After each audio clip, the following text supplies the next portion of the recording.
Hey guys, Kelsey Herber here with our series entitled Gifts to Our Future Self.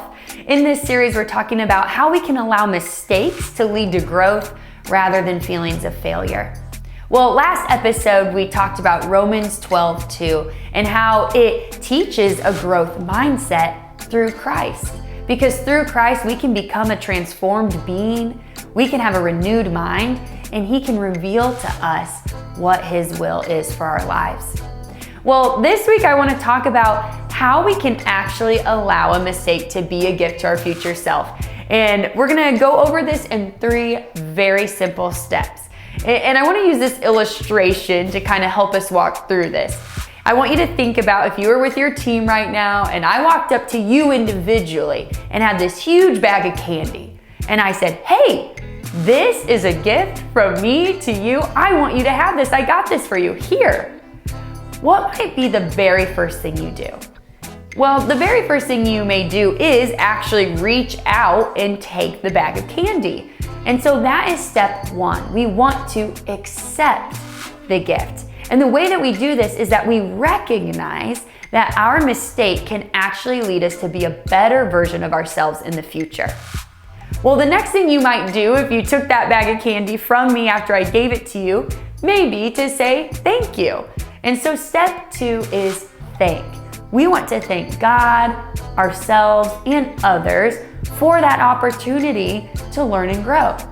Now, I don't know about you, but when I think about thanking God for an opportunity for me to learn and grow, I can conceptualize that. However, it is a lot harder for me to think about thanking myself for making a mistake. Whew, that just seems really hard to me. But the reality is when we do that, it provides so much grace and understanding that allows us to fully embrace that growth mindset.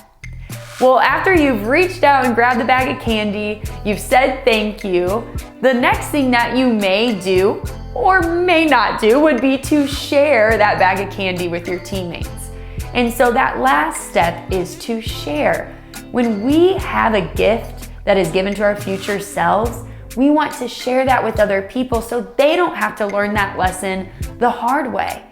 And sometimes shame or guilt keeps us from wanting to be open about our mistakes and how we've grown through them. However, if we all agree to do that together, think of all the gifts that we will be able to give and receive. And if somebody else doesn't have to learn something the hard way simply because we shared our experience with them, that is such a gift in their lives. Well, a couple discussion questions for you this week. Which of those steps is the hardest for you to do? And number 2, is there a current circumstance in your life that it would be helpful to go through this process? And if so, what is it? My challenge to you this week is to simply go through this process when it comes to a mistake you may have made. To accept it, to thank God, yourself, and others for that opportunity, and to share the good news with other people.